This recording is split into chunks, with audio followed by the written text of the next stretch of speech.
இஸ்லாமியனாக பிறந்த ஒவ்வொருத்தரும் நிச்சயமாக திராவிட முன்னேற்ற கழகத்துக்கு வாக்களிப்பாங்க. அப்படி வாக்களிக்கலைன்னா அவங்க யாருமே இஸ்லாமியன் கிடையாது. ஜனநாயகம் லீக் ஆகினது விஜயோடைய தரப்பு தான் நான் குற்றம் சுமத்துறேன்.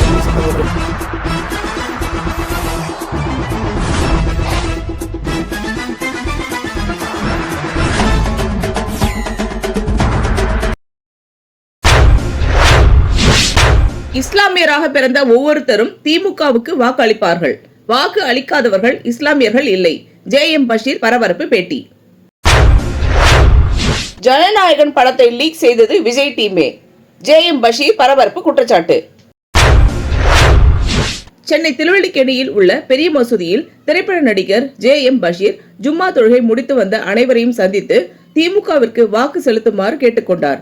பின்பு செய்தியாளர்களிடம் பேசிய அவர், சிறுபான்மை மக்களின் ஒரே பாதுகாவலர் முதல்வர் ஸ்டாலின் மட்டுமே என்பதை ஒவ்வொரு இஸ்லாமிய தோழர்களும் புரிந்து கொண்டு திராவிட முன்னேற்ற கழகத்திற்கு வாக்கு செலுத்துவார்கள்.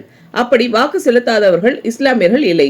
இஸ்லாமியர்களை நம்ப வைத்து துரோகம் செய்தவர் எடப்பாடி பழனிசாமி தான். CAA-க்கு ஆதரவு தெரிவித்து இஸ்லாமியர்களுக்கு நம்பிக்கை துரோகம் செய்தவர் எடப்பாடி பழனிசாமி. காயிதே மில்லத் பிறந்த நாளுக்கு இதுவரை ஒரு தடவை கூட பெரிய மசூதி பக்கம் வராதவர் தான் பழனிசாமி. ஆனால் முதல்வர் ஸ்டாலின் எதிர்க்கட்சியாக இருக்கும் போதும் சரி, தற்போது ஆட்சியில் இருக்கும் போதும் சரி, ஒவ்வொரு ஆண்டும் கலந்து கொள்வார். முஸ்லிம்களுக்கு ஒரு பிரச்சனை என்றால் முதலில் வரும் குரல் முதல்வரின் குரல் தான். CAA-க்கு சட்டமன்றத்தில் குரல் கொடுத்த ஒரே கட்சி திமுக தான். ஆகவே ஒவ்வொரு இஸ்லாமியனும் திராவிட முன்னேற்ற கழகத்திற்கு வாக்களித்து பெருவாரியான வாக்குகள் வித்தியாசத்தில் இரண்டாவது முறையாக ஆட்சி தொடரும் முத்துவேல் கருணாநிதி ஸ்டாலின் எனும் குரல் கவர்னர் மாளிகையில் ஒலிக்கும். இஸ்லாமியர்களுக்கு பாதுகாப்பான கட்சி திமுக தான் என்றும் கூறினார். அஸ்ஸலாமு அலைக்கும். இன்னைக்கு வெள்ளிக்கிழமை ஜும்மா தொழுகை.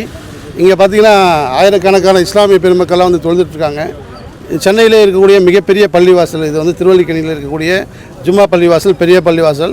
இந்த பள்ளிவாசல் ஜும்மா தொழுகை நடந்துகிட்ருக்கு. இன்றைக்கி தமிழக சட்டமன்ற தேர்தலை நோக்கி நாம் போயிட்டுருக்கோம்.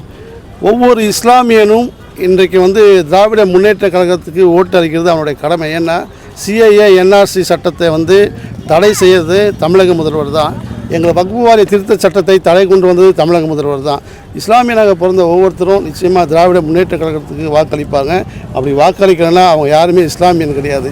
இன்றைக்கி பார்த்தீங்கன்னா திராவிட முன்னேற்ற கழகத்தில் தான் சிறுபான்மை மக்களாக எங்களுக்கு மிகப்பெரிய அங்கீகாரம் கொடுத்துருக்காங்க.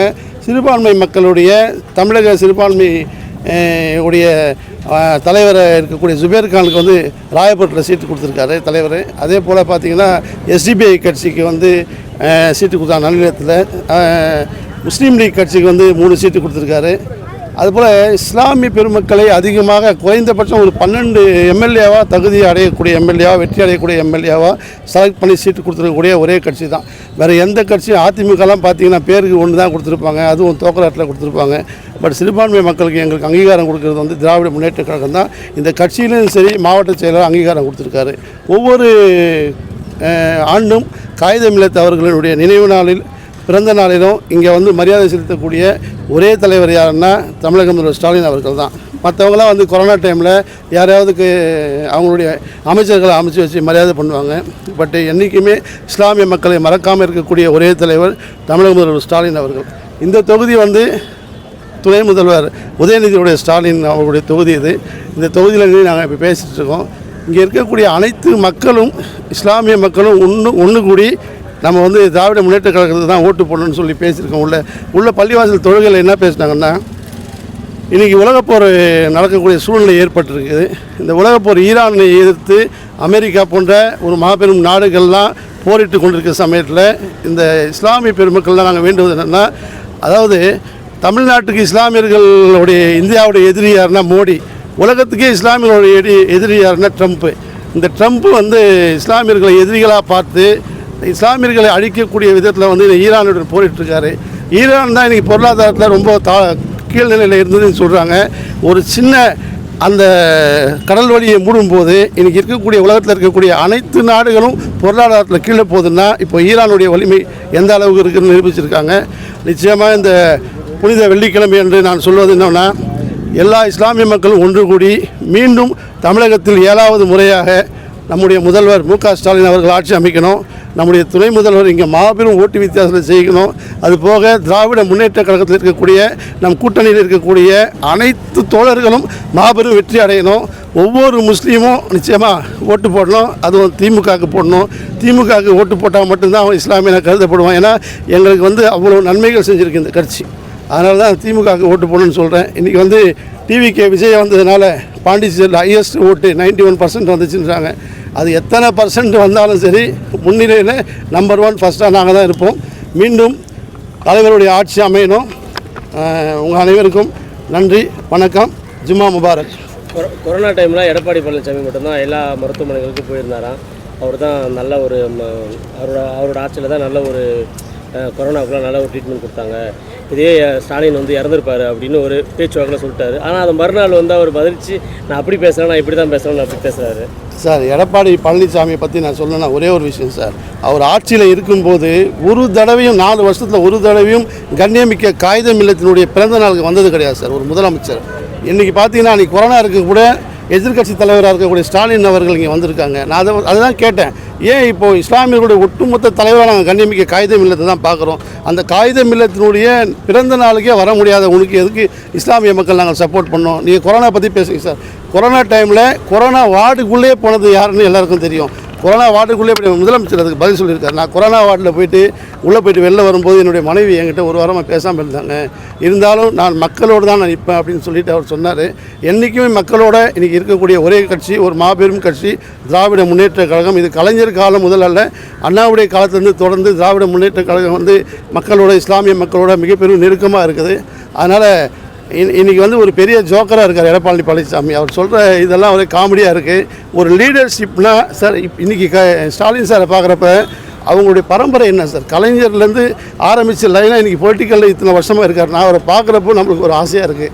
எடப்பாடிலாம் பார்க்குறப்ப காமெடியாக இருக்குது சார். என்றைக்கு வந்த தலைவர் நீ எப்படி வந்த தலைவர்? குறுக்கு வழியில் வந்து நீ ஆட்சியை பிடிச்சி நீ ஆட்சியில் உட்கார்ந்துருக்குன்னா நீ வந்து உனக்கு மக்கள் ஓட்டு போட்டு உனக்கு முதலமைச்சர் ஆக்கவே கிடையாது. இன்றைக்கி தலைவரை வந்து ஓட்டு போட்டு முதலமைச்சர் ஆகியிருக்காங்க. மீண்டும் 7வது முறையாக மாண்புமிகு முதலமைச்சர் ஸ்டாலின் அவர்கள் தலைமையில் திராவிட மாடல் ஆட்சி அமையும். சிறுபான்மை மக்களாக எங்களுக்கு மீண்டும் மாபெரும் பாதுகாப்பு கிடைக்கும் வேண்டிக்கிறேன். நன்றி, வணக்கம். எடப்பாடியை வந்து டெப்டி சிஎம் வந்து எடப்பாடி போகிற இடத்துலலாம் பால்டாயில் குடிச்சிட்டாரு சொல்லிட்டு இருக்காரு. அதுவும் நாங்கள் கன்ஃபார்ம் பண்ணிட்டோம் சார். அவருக்கு பேசுகிறதுக்கு வேறு பாயிண்ட்டே இல்லை. பால்டாயில் குடிச்சது இவர் தான் பால்டாயில் வாங்கிட்டு வந்து கொடுத்தாரா? இவங்க பால்டாயில் வாங்கி வந்து கொடுத்தான்னு சொல்கிறதுக்கு சார், இவங்க ஒரு கவுண்டர் வீட்டில் ஒரு பொண்ணு வயசுக்கு வந்துச்சுன்னா குடும்பத்தோடு போய் இவங்க நிற்கிறவங்க ஒரு இஸ்லாமிய, அதாவது முகமது ஜான்ற ஒரு எம்பி சார், ராஜ்யசபா எம்பி, அவர் வந்து சிஏஏ என்ஆர்சி சட்டத்தை ஆதரித்து அதிமுக சார்பில் ஓட்டு போட்டது அவர் தான். ஆனால் ஓட்டு போடுறப்ப அவர் போட மாட்டேன்னு சொன்னார். இருந்தாலும் இவங்க ப்ரெஷர் பண்ணி அவர் ஓட்டு போட வச்சாங்க. ஓட்டு போட்டு வெளில வந்துட்டு அதுக்கப்புறம் அவர் எலெக்ஷன் ஒருத்தர் இறந்துட்டார். இன்றைக்கி வரலாம் அந்த வீட்டுக்கு போய் ஒரு நலம் விசாரிக்கல, ஒரு துக்கம் விசாரிக்கல, அந்த குடும்பத்தை என்னன்னு கேட்கல. அப்படி அனாதையாக இஸ்லாமிய மக்களை ஆக்கியவர் தான் எடப்பாடி பழனிசாமி. இந்த பால் டப்பா மேட்டெல்லாம் பேசி ஒன்றும் எடுப்படாது சார். அவரே ஒரு பால் டப்பா எடப்பாடி பழனிசாமி தான். நன்றி, வணக்கம். வாக்கு இந்த விஜய்க்கு எந்த மாதிரி இருக்குன்னு நினைக்கிறீங்க? ஏன்னா இப்போ சார் விஜய் சாருக்கு வந்து பெரிய கூட்டம் வருதுன்னு சொல்கிறாங்க. அன்றைக்கி வடிவேலுக்கே கூட்டம் வந்துச்சு. பட் இந்த எந்த அளவுக்கு இருக்குன்னு தெரியாது. பட் இந்த தேர்தலில் பார்க்கணும் சார் எந்த அளவுக்கு கூட்டம் இருக்கணும். பட் ஜெயிக்கிறது நம்பர் 1 நம்ம தான் ஆட்சி அமைப்போம். மீண்டும் தலைவருடைய ஆட்சி அமையணும்னு நான் எல்லாம் வல்ல இறைவனை வேண்டுகிறேன். நன்றி, வணக்கம். இல்லை, ஒரு விஷயம், ரஜினிகாந்த் வந்து இளைஞர்கள் வந்து அறிவுரை கொடுத்தாரு. அது விஜயை தாக்கி தான் அவர் பேசினார். அதனால சார் நீங்கள் எப்படி வேணால் எடுத்துக்கலாம் சார். அவர் அறிக்கை கொடுத்து குறிக்குது கஞ்சா இது எல்லாமே இந்த நேரத்தில் தான் சார் 5 ஆண்டுகள் அப்படி இல்லை சார். கஞ்சா இப்போ மட்டும் உருவானது கிடையாது. எத்தனையோ காலத்துலேருந்து கஞ்சா இருக்குது தான். இப்போ பாயிண்ட் பண்ணி பேசுகிறாங்க. முதலமைச்சர் வந்து கடுமையான சட்டம் போட்டிருக்காரு. எங்கும் கஞ்சா விற்றாலும் எது விற்றாலும் அவர்களுக்கு வித்தவுட் ஜாமீன் இல்லாத ஒரு தண்டனை கொடுக்கணும்னு சொல்லியிருக்காங்க சார். ஓகே, ஜனநாயகம் லீக் ஆயிருக்கு. ஜனநாயகம் லீக் ஆகிடுச்சு. நான் கூட கொஞ்சம் ஒரு 5 நிமிஷம் பார்த்தேன் எல்லாத்தையும்.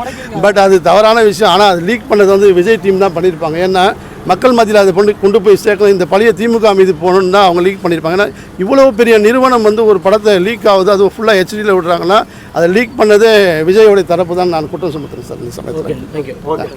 இந்த வீடியோ உங்களுக்கு பிடிச்சிருந்தா லைக் பண்ணுங்க, கமெண்ட் பண்ணுங்க, ஷேர் பண்ணுங்க, சப்ஸ்கிரைப் பண்ணுங்க.